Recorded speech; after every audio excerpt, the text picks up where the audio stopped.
வணக்கம் மக்களே. 2015 group 1 previous year questions. FAT என்பதன் விரிவாக்கம் என்ன அப்படின்னு கேட்டிருக்காங்க.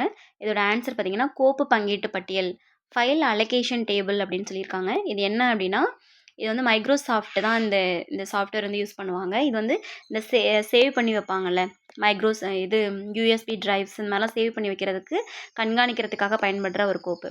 ஸோ நம்ம ப்ரீவியஸ் இயர் கொஷின்ஸ் வந்து நம்ம ஏன் பார்க்கணும் அப்படின்னா, எந்த மாதிரியான கொஷின்ஸ் வந்து கேட்டிருக்காங்க அப்படிங்கிறது வெறும் ப்ரீவியஸ் இயர் கொஷினை மட்டும் படிச்சுட்டு போகிறது மட்டும் இல்லாமல், இப்போ ஃபேட் என்பதன் விரிவாக்கம் கேட்டிருக்காங்க. இது வந்து 2015 கொஸ்டின். ஆனால் இப்போ ரீசெண்டாக என்ன கேட்குறாங்க, நிறைய ஸ்கீம்ஸோட அப்ரிவேஷன்ஸ் கேட்குறாங்க, நிறைய ஆணையங்களோட அப்ரிவேஷன்ஸ் வந்து கேட்குறாங்க. இப்போ நீட்னா என்ன அப்படிங்கிறதெல்லாம் இந்த மாதிரி கேட்குறாங்களே. ஸோ அப்போயே வந்து ஃபேட் என்பதுன்னு கேட்குறாங்க. அப்போ டெக்னிக்கல் ரிலேட்டடாகவும் நிறைய வந்து இந்த மாதிரி அப்ரிவேஷன்ஸ் எல்லாம் கேட்குறாங்க. ஸோ நம்ம கம்ப்யூட்டர் நாலேஜு நிறைய இந்த சாஃப்ட்வேர்களோட பேரும் நம்ம வந்து படித்து வச்சுக்கணும். இதுலேருந்து நம்ம தெரிஞ்சுக்கிறது. அதில் வந்து நிறைய அந்த அப்ரிவேஷன்ஸ் வந்து பார்த்துக்கணும். செகண்ட் கொஸ்டின், கீழ்காணும் முனைவகங்களில் எது அதிகப்படியான தகவல்களை சேமிக்க பயன்படுகிறது அப்படின்னு கேட்டிருக்காங்க. இது வந்து 2ஆம் நிலை நினைவகம். இது எனக்கு தெரியல.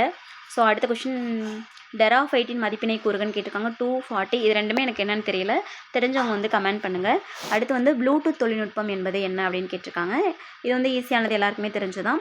இரு கருவிகளுக்கு இடையே உள்ள கம்பி இல்லா தொடர்பு அப்படின்னு. இப்போ வந்து ரீசெண்டாக இப்போ இருக்கிற இந்த டெக்னிக்கல் நேமுக்கெல்லாம் தமிழ் நேம் என்ன அப்படிங்கிறதுலாம் வெளியிட்டிருக்காங்க. ஸோ அதுவும் இப்போ எக்ஸாம்ஸில் கேட்க ஆரம்பிச்சிட்டாங்க. அதையும் ஃபாலோ பண்ணி அதையும் படிச்சுக்கோங்க. தேங்க்ஸ் ஃபார் வாட்சிங்.